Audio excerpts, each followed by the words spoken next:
Hello and a very warm welcome to yet another episode of Paws For Thought Derby Special, and we are 2 rounds into this year's Star Sports and Arc Greyhound Derby, and only 24 now remain in the competition. I'm very pleased to say I'm joined by the voice of Irish Greyhound racing and all-knowing in Irish Greyhound racing, Ian Fortune. How are you, Ian? Good, Dave. Not sure about all knowing, but we'll give it a go. Been cracking competition thus far. Really looking forward to the rest of it, to be honest. Yeah, very, very wide open. I mean, the field has halved twice now, Ian, and the bookmakers certainly don't know. It's 6, 7, 8 to 1 the field. But I will say the market is being dominated by the Irish trained greyhounds. Yeah, but as you say, until there's something really, really jumping out of the betting market, you can't say we have that tight a grip on it. Okay, granted, we've a lot of dogs in the top eight I think we've 7 of the top 8 in the betting, but there's no dog that's absolutely said, right, I'm the dog to beat. And until you do have that point, anything can happen, because you saw Southwood Jet the other night. He took off, and if he takes off like that again another 2 or 3 nights, well, all of a sudden, it doesn't matter if Ireland have a grip in the market at present. I actually think Ireland's challenge weakened at the weekend, believe it or not, with the likes of Feudal Spirit, New In Session, and Doolin Duke going out. I think we lost 3 potential Derby winners, whereas I'm not sure there's 8 potential Derby winners left of the Irish. Okay, interesting. Well, 6 of the 8 second round heats were won by Irish trained greyhounds, and as you say, there are 8 of the 24 left in. We've adopted, of course, Kalara Icon, the Irish Derby finalist, who's now trained by Nottingham trainer Peter Harnden, and we'll be hearing from Nathan Calden a little bit later on as well, man overseeing everything at Nottingham. He's in charge, doing a fine job as well. We might as well get straight into it then, Ian, because we mentioned this wide open. Let's have a look at what happened last week then. We go to the first heat, which was that ground again. Knocknable Sid, who's one of the dogs who is contesting favouritism. He popped out. He made all from trap 3 in 29.29. Also qualifying John Mullins Swift Lettuce in trap 2. And last year's Irish Derby winner, Lenson Bocco, in trap 4, Ian. Yeah, it was a great display by the winner. Firstly, 488 in the opening round. We thought he couldn't beat that. We thought that was the sectional that was going to be the fastest of the Derby thus far, and he does 487. A few days on. He's obviously a greyhound that's just really come into himself. He's flying, and by all accounts, he just seems to love Nottingham. He really just moves so fluently around the place. Very impressive. Lenson Bocco looked a bit flat to me. Not quite getting to the corner like he used to in the good days. It'd be interesting to see how he does go up next week. Swift Lettuce, a big run by him, because he did need to trap, because he sort of lacks that few yards into the corner. But he had his position, and he held it, and he went round in front of Bocco in session, and that was the key to him qualifying, because he wasn't going to come from behind either of them to qualify. But no, held his pitch into the corner and went around second. We were worried about Tommy's Panther, giving him a bit of a bump in the early stages, but Swift Lettuce popped out and just did it rightly in second. But no, this was all about Knocknable Sid, 487. If he does 487 2 more nights, well, he's going to be in the decider. Absolutely. And we did lose the anti-post favourite there as well, New In Session, reported of a slightly jarred wrist. More will be known once he gets back to Graham Holland's base in Ireland, but I'm sure we'll see him again flying. We move on. The second of the Irish trained winners, Ballydoyle Valerian, who is a powerhouse. He's a strong, very, very strong one in salt. He did have a tricky draw, though, in trap 5, which he managed to negotiate well. He did. And if you splits, he was leading on the line first time up, which is good. It says 5:02 as opposed to 5:03 Final Mad. Now the camera does play tricks on you, because you did seem that Final Mad was in front, but no, Ballydoyle Valor. What I did notice, especially with the great head-on camera angle, is that he stayed straight from trap 5 until a point where he started edging in, sort of as they're approaching the winning line into the opening bend. But no, went up straight from trap 5. He's back in 1, of course, on Saturday night. It'd be interesting to see how he runs from there. A good run by Final Mad. Perhaps just couldn't maintain that powerful gallop up front, and Amka Rolf, a real strong runner, came through for second. But very impressive display again by Ballydoyle Valor, not doing the clock. 29.66. It was the second night in a row. Well, it was estimated in the first round, 29.66 second round. He'll need to be going faster, but there's still a bit better in this fellow, I've no doubt about it. But yeah, encouraging that he went up reasonably well. He went up better than he did in the first round, and that's all you can hope for, is that he goes up a little bit better again on Saturday. Yeah, it does look a tough ground to keep out the frame as well, so perhaps another one to qualify at least on Saturday. Right, heat number 3 was won by Richard Reese's Southwood Jet in fine style as well, Ian, because we looked at this race and we looked at Southwood Jet in 2 and we thought, well, 1's going to take a step right, 3's going to take a step left, but the awkward draw became redundant when he came away in the fashion in which he did. I wasn't as concerned about Cathunda Logan stepping right as you. I thought he'd stay straight enough from his pitch. The problem with Cathunda Logan was he missed the kick. And once he missed the kick, well, there was no dog in the contest that could match Southwood Jet early. And whether Cathunda Logan could match him either was questionable. But once Southwood Jet got away racing on Cathunda Logan, there was nothing that could handle him, and he was just simply too sharp for him. A 490 sectional. It's worth noting it's his fastest sectional by quite some margin. In Nottingham, he did a 497 in a trial, but if you look at his starts, 509, 506, 509. If you've backed him, you want him to keep repeating that split, that 490 split, and if he does, he's a serious player in this derby. He's such a lovely mover. He's a fine greyhound. He really is. There's so much to like about him. Perfect size. Seems to have a lovely racing style. Yeah, I really like this greyhound, and he is the potential thorn in the side of the Irish. There's no question about that. He's without question the best of the UK challengers at present. At present, yeah, indeed. And a great backstory as well, of course, with Richard's father having won the Derby and his grandfather winning the Derby as well. So he's a third generation trainer. Also qualifying there, Lenson Whelan for Patrick Janssens from Trap 4. Amos Cahill, Smurf's Machine out wide in Trap 6. Now then, Ian, Beer Jet Sydney, yet again, drawn down the middle. Yet again, he pops out, gets himself across, and he makes all in fine style. He won Heat 4 from Trap 3 from Troy Firebird in Stripes, Trap 6, and Kalara Icon qualifying again from Trap 1.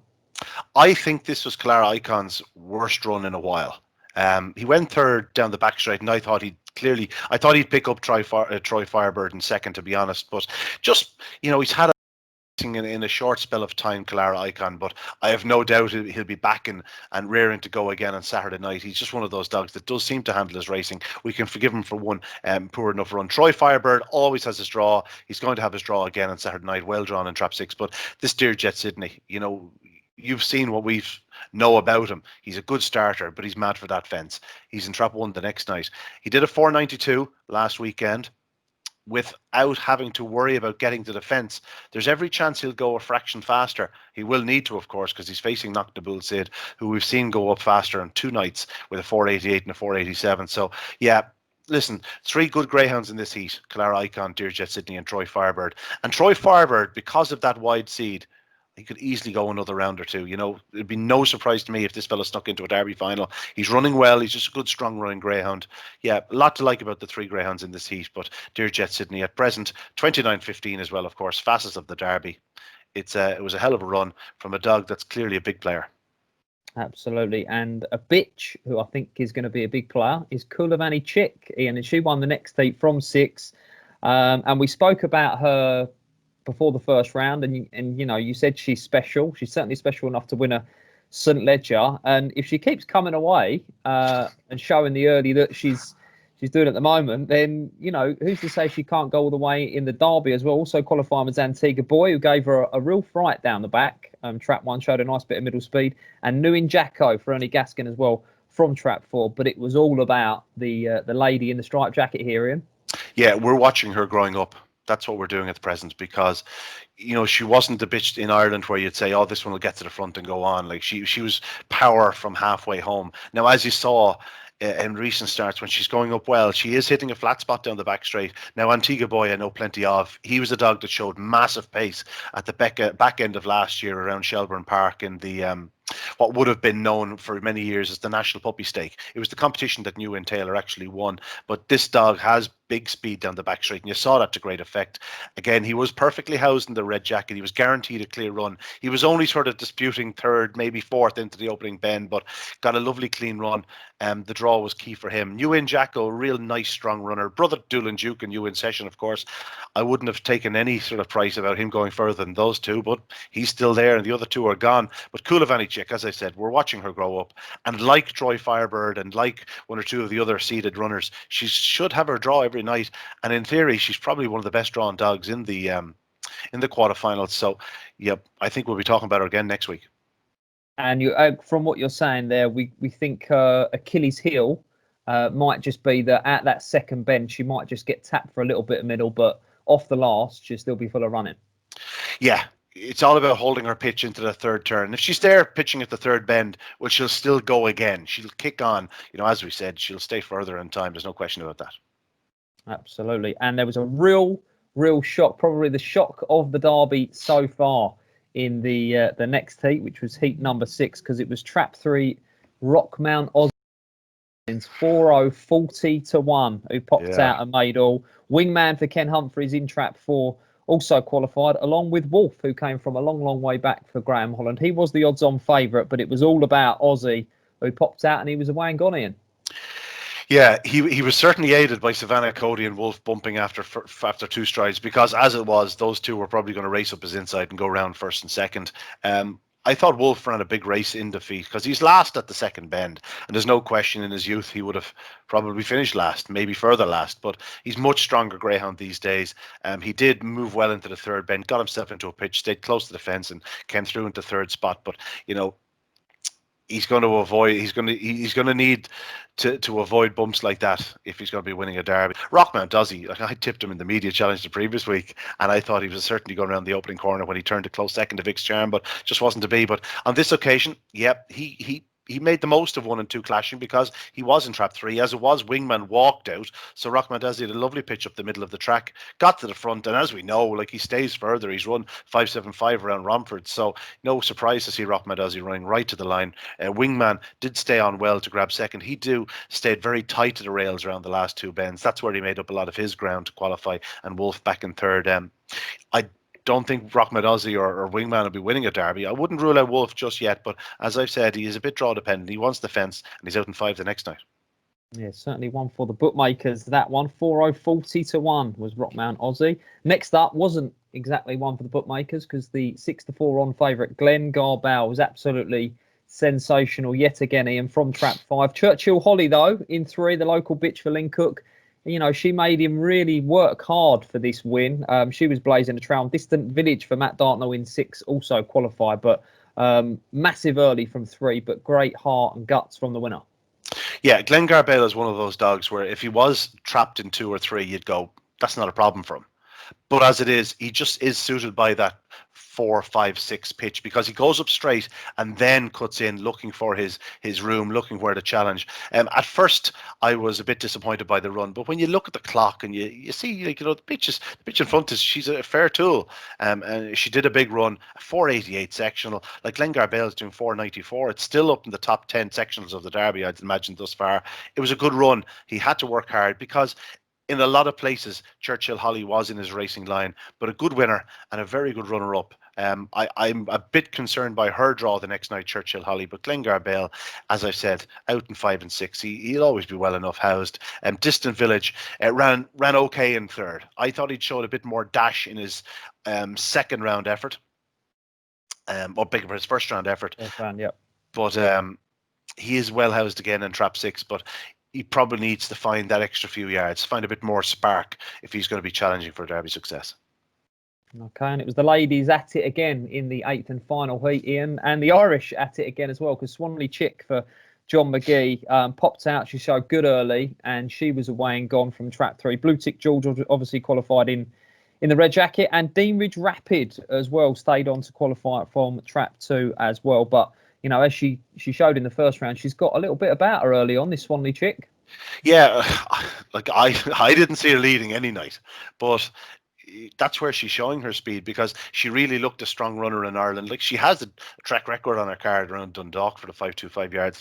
She was a talented lady. I just thought she'd be susceptible into the opening corner. It's noted that she did step wide from trap 3 as well.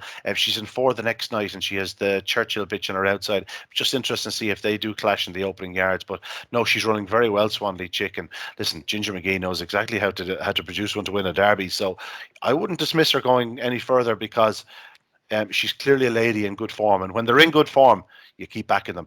Blue Tick George, very strong.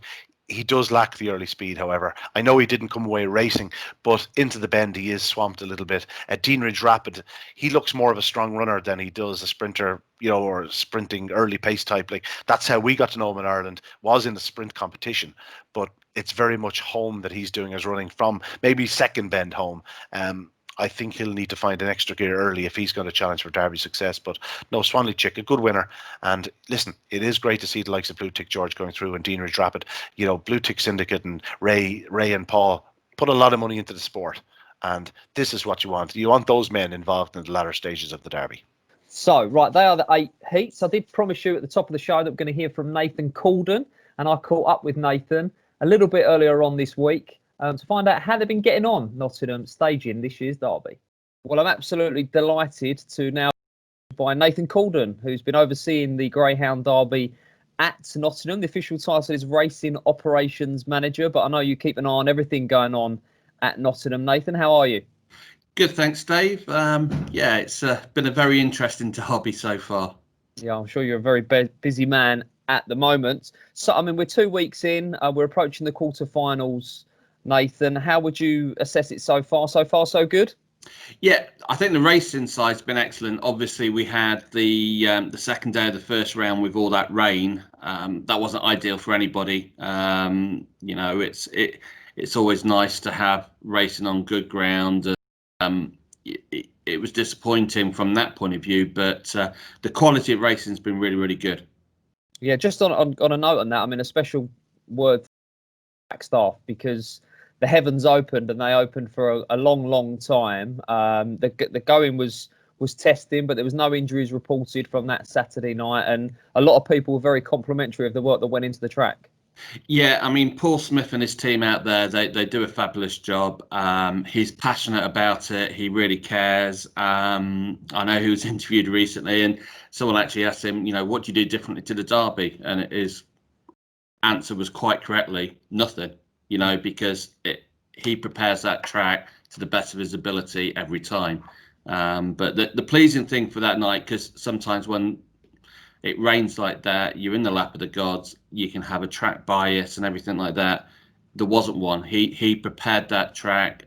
He worked it well on the evening, and it was slow, it was heavy, but it was fair and consistent across all tracks, and more importantly, there was no injuries. Yeah, the perils of a derby in October. Usually, Nathan, we see people turning up with t-shirt and shorts on. It's more likely to be a hat and scarf this year. Absolutely, but we were sort of forced into this come back later on in the year. There was a question: do we go before the Irish Derby? But they had the Champion Stakes. You wanted the Irish to come over, so I think it just made logical sense to go after the Irish had finished and try and get it in before the St. Leger starts over at Limerick in Ireland. Absolutely, and the Irish obviously dominated the Derby last year. They had the first 3 home. It's a huge part of the English Derby, the Irish travelling over, and they have done so. Fair play to everyone who's travelled over and stayed over. It's a huge aspect of the Derby, isn't it? And given the global pandemic currently ongoing, that was vital to the Derby. Yeah, absolutely. I mean, I'm amazed we got the 15 entries in the end from Ireland. I genuinely thought at one point we were going to get none because they were experiencing a lockdown. There were travel restrictions imposed. Luckily, we've got that. I mean, from a disappointing point of view, if the Derby had been back in the April-May slot that we originally hoped for in 2020, all the conversations I had with the kennels over in Ireland, we probably would have had a record Irish entry, because I think that we were close on 50 to 60 possible entries. Well, there was obviously 40 odd last year. So, yeah, they do like to travel over, and they like to serve it up as well, because they've been going well so far. Yeah, and I'm sure Mr. Fortune's really enjoying himself. And he you can see him on Twitter giving it as English, and it's not over yet, Ian. That's all we'll say. No, we're looking forward to the quarterfinals on Saturday. I wanted to ask you, Nathan, about how you've coped with extra challenges, because I know, the first year you staged the Derby, you yourself and everyone at Nottingham, it means a lot. Of course it does, to stage the biggest competition in greyhound racing. There are pressures that come with that, and on top of all of that, we of course have the global pandemic. You are operating. I know the restaurant is open at the moment, and the public can come in. How have you coped with everything all rolled in? I think the word disappointing is got to be used. Last year was a learning curve for us, and there were certain things that we admitted afterwards we didn't get quite right. So actually, this year we wanted to sort of go full hog and prove we can do it, and we made sure we got everything ready and right. And then obviously the pandemic comes in and everything goes out the window. In one way, we don't now have to worry about extra marquees, extra seating, extra people. But then you have a different set of worries to deal with in terms of all the COVID regulations and how we, isolate people, separate people. Because currently at the moment, we have two different zones. We have a trainer zone, and then with the restaurant zone, the two zones can't mix. It is challenging. It is hard, and it's, having been a greyhound owner myself, you want to go and have that conversation with your trainer. You want to go and see your dog trackside. Unfortunately, we're not allowed to do that at the moment, and I feel for the owners. I feel for the trainers. But we're sort of stuck in the middle, having to adhere to sort of GBGB rules, which are quite right. That's how they need to be. But also local council rules as well. We have to be whiter than white. We have to ensure everything is spot on. They're monitoring us. We're in constant contact with the local council, making sure we're doing the right things. We just, it is challenging, but we have to do it to ensure that we carry on with the derby. Absolutely, and I've spoken to many people who have been in the restaurant as well as trainers in kennel hands, and above anything else, everybody feels safe. So, I mean, that is the biggest box that needs to be ticked. Yeah. I mean, we have taken every single precaution. I think we've got new screens in the restaurant separating each table to ensure the social distancing. Masks are worn, moving around as per current guidelines by the government. And it is hard because certainly from the trainer's perspective and greyhound racing, it's a sociable sport. Yep. And we are having to tell certain people, sorry, you can't do that, you need to sit down, you need to do that. You're constantly there monitoring everything to ensure everything is in correct running order. But it is hard, and I think everybody is finding it difficult. Because like I said, we are normally a very, very sociable sport where everybody wants to talk and share stories. Absolutely. And where are you at the moment then, Nathan? Obviously the government have brought in this tiered system. Where does Nottingham sit in that? And is the restaurant open to the public right now? Can people book for the quarterfinals on Saturday night? Yes, they can. However, we as a county just got moved into tier 2 yesterday on Wednesday.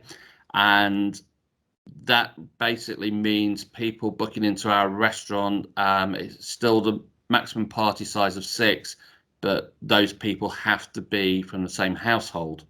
So we are currently ringing around everybody on Saturday who's booked in to ensure they are. If they're not, unfortunately, we're going to have to split them over tables or give them the option if they want to cancel it, have a full refund. But we are still open. Currently, we can take bookings. I think the only word of warning I will sort of raise now is the county has been warned if our figures don't improve, we could, like Merseyside, go into a tier 3 scenario, which will be very, very tough to take. And what would that mean for the track? Would that be purely racing behind closed doors then? That's our understanding of it. But hopefully they'll give this tier 2 a few weeks to sort of go through. So hopefully we can see out October in tier 2, allowing to come into the restaurant, albeit from the same household on the same table. It's something we've got to monitor daily. as everything in the country at the moment with COVID guidelines, things change daily, sometimes twice daily. It is something we've just got to keep an eye on and hope for the best. Absolutely, ever-changing landscape at the moment. The show does go on though, Nathan, and Derby final night, of course, is the night in which the biggest race of the year is staged. But there's always a gala festival feel to the card as well. What can we look forward to? I know the Derby Plate kicks off. The RPGTV Derby Plate kicks off on Saturday night. What else have you got happening at the track? Yeah, so quarter-final night, we've got the 4 quarter-finals and the 4 heats of the RPGTV Derby heats. Then on the semi-final night, obviously, the 2 semis for the Derby, 2 semis for the Plate, and then we've got 3 heats of RPGTV Puppy Trophy. So that should be a good one. And bear in mind, this competition last year threw up Tricky's Dumbo and Ice on Fire. So that'll be an exciting one to watch. We've got the RPGTV Stayers Trophy over 680 again for 18 dogs. That, for me, I think is going to be one hell of a competition. The dogs we've got booked in for trials Friday, Saturday and Monday, I think this Stayers race is going to be exceptional this year. I think that's the one to look out for. We've also got an 18-dog British bred competition. So, again, 3 heats. So the semi-final night will be a 30-race card, all open races. And then we go on to the Derby final night. Obviously, we've got a £1,000 to the winner, 7:30, sponsored by Dave Firmager's True Frame Company. That'll be a good race again. And then we got the Durando and lots of £500 to the winner one-off opens. Absolutely brilliant. And I'm assuming that will all be in the calendar as well. So anyone watching this who's got a dog that think I'm looking forward to that, I'm going to enter my dog, it's all in there. Yeah, everything's in the calendar for the puppy, the Stayers and the British bred competitions. Entries close on Monday at 11 a.m. Absolutely brilliant. And I cannot let you go, Nathan, without putting you on the spot. 24 remain, but who is going to win this year's Star Sports and Arc Greyhound Derby? I think it's a very, very difficult question. The dog I have been most impressed with, and I think he probably came as a 3rd or 4th string in Pat Buckley's army, is Knock the Bull Sid. I think he's really, really taken to the track. He's consistently broken well. His sectionals are, in his quarterfinal, probably a length quicker than all the others. I know everyone's looking at Deerjet Sydney coming from track 1 and everything like that, but I think Not the Bull Sid from the middle has proved very, very reliable. So I expect him to break well. And it really is a case of, after that, whether any of the others can catch him. So I do expect him to go through to the semi-finals. I've also sort of got a soft spot for Kulavani Chick as well. I think she's been running well. So unfortunately, I think I'm going to have to sort of like play into Ian Fortune's, and it could well be an Irish 1, 2, 3 again. Wow, there we go. 2 years in a row. We might see that, but we're enjoying it, Nathan, anyway. And well done to you and your team for putting on such a great show so far. We've got 3 rounds to go. And, of course, looking forward to that big night on the 31st of October. Thanks for talking to us. No problems. Thanks, Dave. Well, great stuff. Excellent to hear from Nathan. He's putting in some great work staging this year's Derby. Of course, the second Derby to be staged at Nottingham. Got a few more nights. We enjoy the action from the Collick Park circuit. Also on Saturday night, incidentally, big racing, not just at Nottingham. We've got 4 big finals at Crayford as well. The Hazard Syndicate Kent National Hurdle, that goes at 7:05. The J&K Coach Tours, Kent St Ledger, 2 laps of the track, 714 metres. That's at 7:39.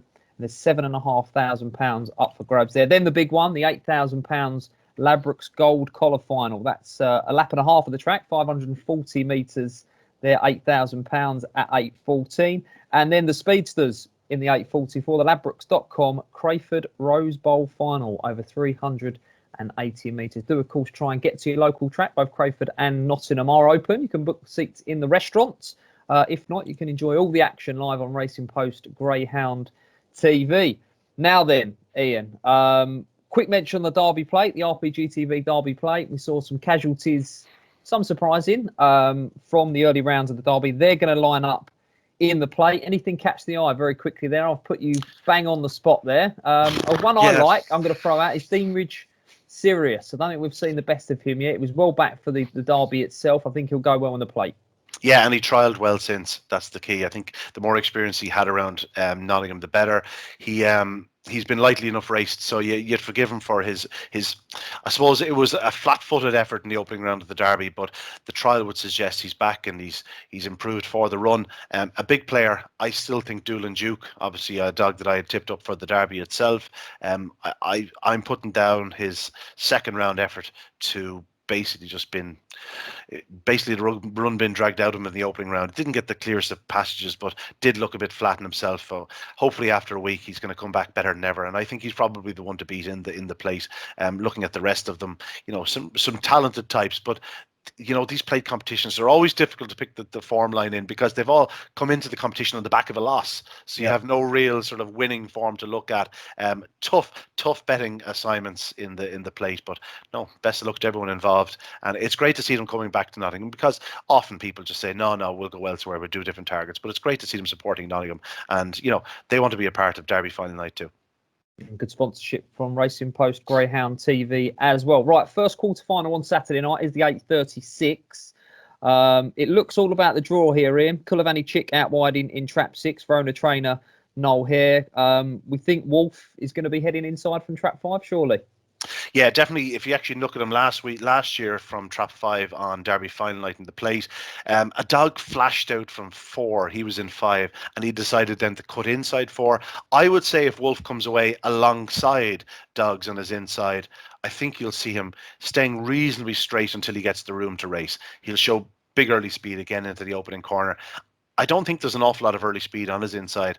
I still think Wolf might just lead around the corner here, and I think that could be the key, because whereas Kulavani Chick hits a flat spot down the back, Wolf certainly doesn't. He's one of the fastest dogs in training down the back, so he might just put Kulavani Chick to the sword down to the third bend. I know she's favoured, and she definitely has the best of the draw. Wolf is a bit of a what-if scenario, but if he does trap on terms, I think he'll be the one to beat.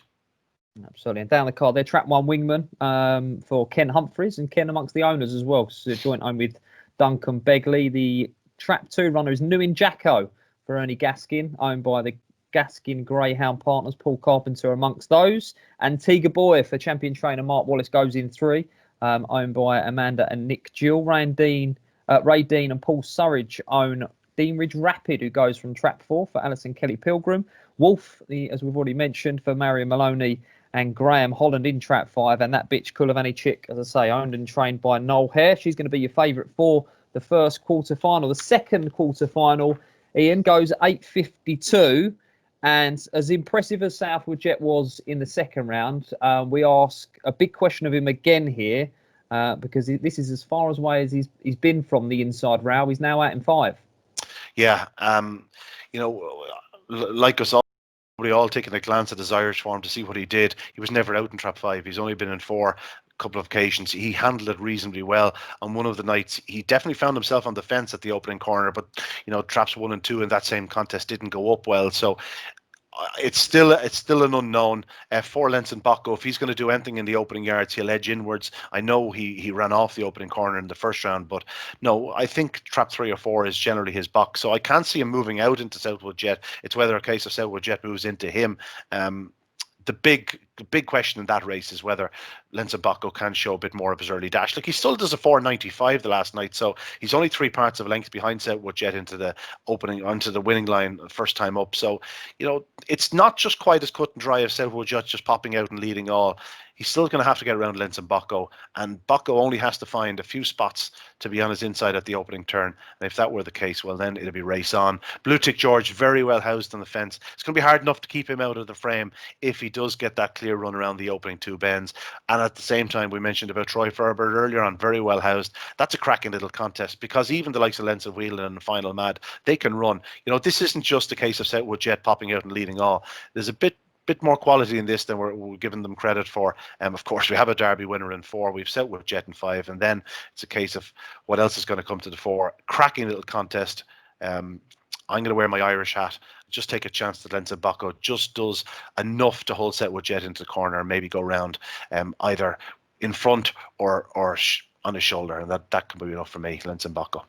Yeah, very, very competitive. 8:52, the second quarter final. And in trap 1 is Blue Tick George for the Blue Tick Syndicate, led by Matt Newman and Dave Mitchell, trainer Jim Daly. Lenson Wheeland goes in trap 2 for Patrick Janssens and owner David Cartwright. Final Mad, the Newcastle Raider, wears the white jacket of trap 3 for Francis Hill and trainer Stewie Ty. Lenson Bocco, last year's Irish Derby champion, for trainer Graham Holland, Bev Lockhead, Len Ponder, Austin Whelan amongst the owners there. Jeremy Hayes owns the aforementioned Southwood Jet in trap 5 for trainer Richard Rees. And Mick Galogley owns Troy Firebird in trap 6. Very well drawn there for Romford trainer Dave Mullins. Now, that one is competitive. I think the third quarter final, Ian, is even more competitive. Now, we're probably going to see Ballydoyle Valor on the inside, probably near enough heading the market here, just purely on the draw. But Swanley Chick and Churchill Holly are both showing that early speed, and they're both going to be vying for that early lead. Yeah, a lot depends on whether they're going to bump in the opening yards, because Swanley Chick has shown a tendency to just edge off a straight line from trap 3 in her last 2 starts. So maybe trap 4 she might go up reasonably straight. Churchill Holly will need to hit the lids like she did last week to get across her. If she does, though, she's doing 29.35 or 39.36 out front. She's going to be very hard to pick up. Ballydoyle Valor, the one thing about him is he just perhaps lacks a yard of real early speed. And if the likes of Swanley Chick or Churchill Holly got a first run on him, it'd be hard enough to pick them up. He also has to negotiate Swift Lettuce, who's a good starter. Okay, he mightn't be flying into the corner the last 25 yards, but if he does go round in front of Ballydoyle Valor, well, if he was holding the likes of Lenson Bocco when you were in session last week, he could probably hold the likes of Ballydoyle Valor again. So this is one of those heats where you could throw 5 darts at it and still be wrong. The only dog that I really struggle to make a case for is Amka Rofe. Trap 6 Smurfs Machine, the reason I'd give him a chance is because he does have that really strong one pace. And if 4 and 5 were to clash, he just could find himself in a bit of space on the outside, maybe cutting the corner, you never know. But no, wide open contest. Like a lot of people, I'll probably end up going with Ballydoyle Valor because of the draw. But genuinely, this is one of those where I'd need a few darts. Absolutely, plenty of if, buts and maybes that third quarter final. Ballydoyle Valor does go in trap 1 for Graham Holland, Justin Muldoon, Pat Muldoon amongst the owners there. Swift Lettuce, who is going to be my selection for that race. Chris Walters, John and James Wright amongst the owners for Yarmouth trainer John Mullins, who's enjoying a brilliant derby so far, is John. Amka Rofe, the British-bred Amka Rofe, goes in trap 3 for Jeff Watson and trainer Bob Smith. Swanley Chick for John Edwards and John McGee in trap 4. Churchill Holly, the local bitch, for Nottingham trainer Lynn Cook, out in trap 5 for the Mankind Syndicate. And Smurfs Machine for Seamus Carhill, certainly knows how to train a derby winner for owners Rick Martin, Miles Simmons and George Williams, well drawn out wide in trap 6. Now then, Ian, the fourth and final quarter final, and Pat Buckley, he has 3 Greyhounds contesting favouritism for this year's Star Sports and ARC Greyhound Derby, and they've all ended up in the same quarter final. It's an absolute minefield. The start looks as if it's going to be crucial. They're off at 9.26. How are we piecing this one together? First of all, who do you think is going to lead up here, Ian? I think Knock the Bull Sid will have a half length into the corner over Dearjet Sydney and Glengar Bale on their shoulder, and I think Dearjet Sydney will be in front at the second bend. And that inside draw is going to be massive. Yeah, listen, as I said last week, he did a 4.92 trying to get to the fence. The previous night he does a 4.97 from trap 4 trying to get to the fence. Who's to say when he's on the fence he couldn't do a 4.88? And if he does a 4.88, there's no way Knocking the Bull Sid is doing a 4.80. To have that length on him into the opening corner. So, no, I'm going to side with Dearjet Sydney to win the race and to lead off the second bend. obviously then Knockable Sid.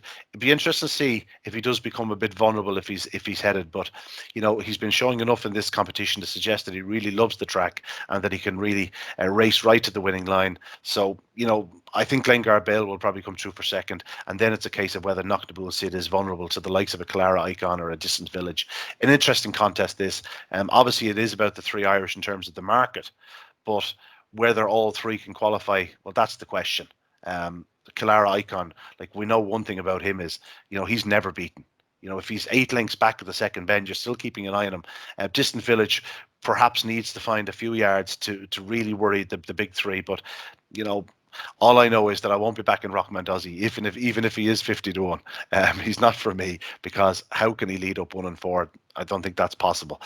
Dear Sydney for me, but an intriguing contest. It's not one I'd be getting heavily involved in, because again, you can make claims for all three of the Irish strongly, and you could also make claims for the likes of Clara Icon. Yeah, cracking little contest. It's an awful shame for Pat Buckley that the three of them are thrown in together. Yeah. But from a viewing spectacle, why not? Let's enjoy it. Yeah, we will enjoy it as well. The 9:26, the fourth quarter final, and Dear Sydney does switch to track 1 for trainer Pat Buckley. Scottish home, Kenny Glenn, big supporter of the game. Rockmount Aussie, owned by 3 massive supporters of Greyhound racing: Lee Calcutt, Jack Cranfield, and Chris Waters. John Mullins again, the trainer there. 40-1 winner last week, and as Ian rightly mentioned, he might even go off a bigger price than that this week. Colour Icon for Gary Hicks. And Nottingham trainer Peter Harnden, Irish Derby finalist, he goes in track 3. Knockable Sid for Pat McGilligot in track 4. Pat Buckley trains Glengar Bow for Jack Buckley, Austin Whelan, and Pat Buckley, the trainer. And Distant Village, a lot of the bookmakers want to see out of this competition. He's the big bogey, big liabilities on Distant Village for the Distant Relations in trap 6 for Matt Dartnell. They are the 4 quarterfinals. Really looking forward to it on Saturday night. And just to go over what we mentioned at the top of the show, Ian, we're down to 24, but the picture is far from clear at the moment.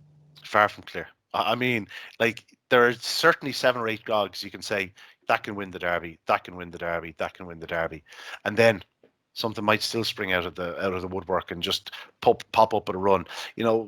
Okay, a lot has been said about the Irish in terms of they came over with little enough preparation around Nottingham, but by all accounts, they all seem to have taken to the place fairly quickly. So you can't expect them to jump forward too much in terms of their form. They are showing their form, and let's just hope they continue to do so. But there are still 1 or 2 of the English dogs that can improve. And again, until Southwood Jet is headed on that corner, well, we just don't know what he's made of. Very interestingly, him in action again on Saturday night. Listen, it's really starting to come to a boil at just the right stage now. I know we have a round less this year. We had a fair few dogs less, but the quality is really there. And there's real strength and depth at the top of the market. I know it's easy for me to say that because 7 of the top 8 or 9 in the betting are Irish, but we knew going over they were proper greyhounds. So when they're up at the end of the top of the market, but there is 1 or 2 UK challengers there in amongst them, which suggest this is a derby that's going to take a bit of winning still. Absolutely. And might we see a clear favourite next week? We shall see. We'll be back next week, myself and Ian, when only a dozen remain, and we'll be looking ahead to the Star Sports and Arc Greyhound Derby semi-finals next week. Thanks to you again, Ian, for all your expertise. Thanks, Dave. Hopefully we'll be talking about the 8 Irish in the semi-finals next week. Well, unlikely, but I wouldn't put it beyond you guys, the way you've been absolutely flying in this derby so far. Please do remember to like and subscribe to the GB Ground Board of Great Britain YouTube channel. Plenty of content on there, and check out all the social media accounts as well: Twitter, Instagram. Plenty of content on there as well. And thanks for everyone for watching as well. And until next week, we'll see you then.